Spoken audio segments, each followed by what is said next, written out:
Story 18. Coco the Bird. 1. Coco the bird lived in a pet store, waiting for someone to buy him.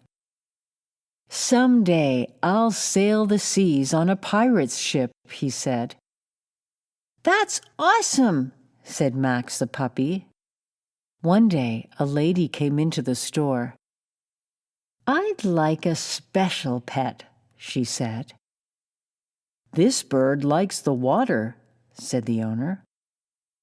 "I'll buy him," she said, and took him home.